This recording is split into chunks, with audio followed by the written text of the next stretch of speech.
Very quickly, Khoo.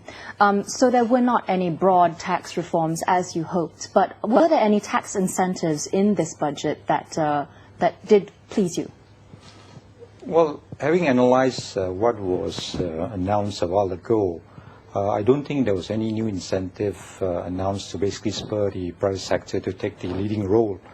And I think a lot of tax proposals that have been introduced are merely extension of existing incentives, or perhaps increasing the threshold insofar as the relief is concerned. So from that perspective, in order for the government to spur private sector, I think there has got to be much more than extending what is currently available. When green technology, for instance, is something that government wanted to do, it's part of government's agenda. Spurring private sector to be more engaged in food production, that's not something new. So perhaps I think what was missing, to my mind, was the encouragement to the private sector, particularly the small and medium enterprises, to consider reinvesting their what you call their earnings into, or moving into new sectors, encouraging risk-taking, entrepreneurship, for instance. But I think the current tax structure does not seem to encourage that. Case in point is when you talk about group relief. Group relief, particularly with regard to losses incurred by a company, which can actually be used by another company with profitable business. Insofar as SMEs are concerned, they're not eligible for that relief, simply because the qualifying criteria is one has got to have its paid-up capital more than 2.5 million. But by definition, SME is one whose paid-up capital is less than or not more than 2.5 million. So through a stroke of pen, if you like, you're basically excluding this category of taxpayers from enjoying group relief, for instance. Okay, we're going to have to take a quick break, gentlemen, and we'll be back right after this to discuss more about what we found in Budget 2011's announcement. Welcome back to NTV7's Budget 2011 talk show, brought to you by AmBank Group. Now, before the break, our guests sort of described the Budget 2011 as sort of a budget without any major tax reforms, as well as a micro budget, a budget that didn't really touch on the macro, the major transformative measures, but rather on the more micro. But despite that, there were lots of little goodies that were thrown in for lay people. For example, a private pension fund for private sector and self-employed. Another one, no toll increase for the next 4 years. Also, a big sales tax exemption on, import duty exemption on 300 branded goods. And Skim Rumah Pertamaku, lots of little goodies for young middle-income earners. So can I get your impressions, gentlemen, on these goodies and what that means for Malaysians? Well, I particularly like, I think the attempt to focus perhaps on some kind of age profiling of the incentives, Not huge, but still is there. For example, I particularly like the scheme for first-time house buyers. And those cutting off income about 3,000 and below. And then you work out the details about that. And added to that, you sort of exempt them from stamp duties and things like that. I think that's very good. People coming, particularly in urban areas, urban living, cost living rising and all that. I think that's a pretty good move, I think, and more of that, I think, would be very, very welcome. The second one, I think, which I also particularly like, because it's been talked about for many, many years, and now I see it in black and white, is the private pension fund. This has been talked about a long time, and it took a long time for it to be here in a budget speech. But the details still have to be worked out. How do you work it out, And I also like, because it said in the speech that the self-employed will be put into this kind of scheme. So now we're waiting for the real devils coming into what are the details now on this private pension fund. The other one I also like, I think, as I've been arguing for a long time, is to use fiscal measures to be inclusive from the regional dimension. I see a lot of intention given to Sabah and Sarawak, for example, I think a lot more of that, I think, would be very good, I think, on the political economy, development and growth. Sabah and Sarawak is given a lot of attention, particularly building infrastructure and so on. And generally, I think I really like the focus perhaps on the disadvantaged group, the marginalized groups, the gender aspect, and caring for the age and medical expense of the age. I think those are all, like what Khoo was saying, is already part of the pipeline. And it's good that they're continuing with that inclusive part of this budget. Kamal. Yeah, I would agree that there are a lot of what you call goodies for different groups of people. And from our point of view, we're particularly happy that there are particular incentives for people with disabilities.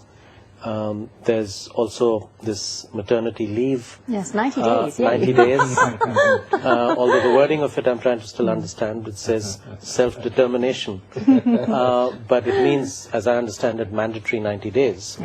So I think that's a positive. There are things for children, for preschool children, and those kinds of measures from the UN's point of view, and particularly my colleagues in UNICEF. They would be very pleased with that. And, you know, again, like the housing related incentives for the poorer groups. So there are a number of those kinds of measures. And I think that if the budget had been presented right along as a budget for the poor or the people, you know, that would have been fine. But the stakes were much higher here. Yeah. And I think you were that's expecting something completely different. And it's also the title of the budget and the way it's presented as a, you know, following on from all these documents. So notwithstanding that, there are a number of those kinds of things. No increase in the toll rates for 5 years. So there, you can pull out many such things, which I'm sure many people will be very happy with. And actually that announcement on Plus Expressways was also something completely unexpected because of all the speculation that was swirling around before the budget announcement that we would hear about some sort of takeover or purchase of Plus Expressways. So that also was something that we didn't see coming. Yeah. As for you, Khoo, we have now import duty abolishment on 300 branded goods to encourage tourists to come in and purchase their things in Malaysia. And in fact, in the appendix, half of the appendix at least is on all sorts of branded goods that you can now buy with no import duty at all. Do you foresee any significant drop in revenue for the government as a result of abolishing this import duty? Well, obviously there would be a drop in the import duty and sales tax, but I guess that's going to be compensated by perhaps the revenue generated from increased arrival of tourists, for instance. You know, so I see more from the point of promoting tourism as opposed to the government, what you call losing revenue. But in any event, I think the loss of revenue is not very substantial. But more pleasing to note is that's a measure to basically boost tourism, a service sector that has been identified as a key growth area in Malaysia. I also noticed that there was something on electric cars, under the section Green Policies, where they talked about now increasing or extending the import duty abolishment and 50% excise duty extended to electric cars and hybrid/electric motorcycles. So do you foresee a great increase in the numbers of these types of vehicles being produced in Malaysia? And would the benefit outweigh the loss of duty? My quick response is it's still very uncertain, I think. A lot has to do with the prices. And according to my sort of knowledge about this thing, I think the prices are not going to be that attractive. It's still at quite relatively expensive, you know. So I think this may be one of the first early moves to see whether, to test the market, whether Malaysians would be able to sort of use this slight reduction to buy those imports. But I think it's going to be quite expensive still.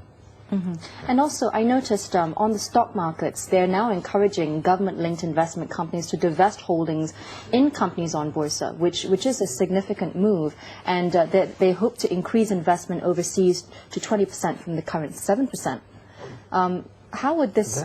How does this look? That divestment is an old kind of move. It's in the pipeline kind of way. That has always been part of the strategy, because of the thin market. You want to build up liquidity.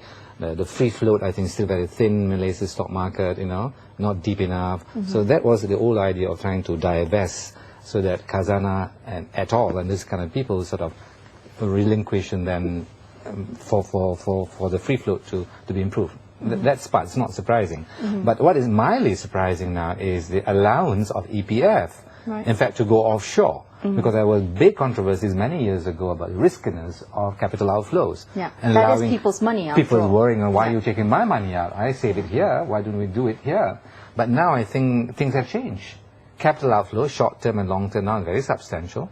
But the other so this is that you're sitting on these very surplus funds, and if in the very short to medium term you cannot utilize that here for all kind of reasons, then you should liberalize it a bit and allow EPF, in fact, to go offshore. And I think it's increasing to 20%. Yes. That is quite sizable. Yeah. And because there is condition in the EPF law that even when it was well below 20%, it has got to have the approval of the Minister of Finance. I'm not sure whether, when they are silent on that, I think that condition still stands. So although in the speech it says that, in the implementation, I think we've got to wait. Because I think that could be a counter reaction to that in tomorrow's papers and subsequently, I think. People are getting worried now. They're taking my money out now without my permission.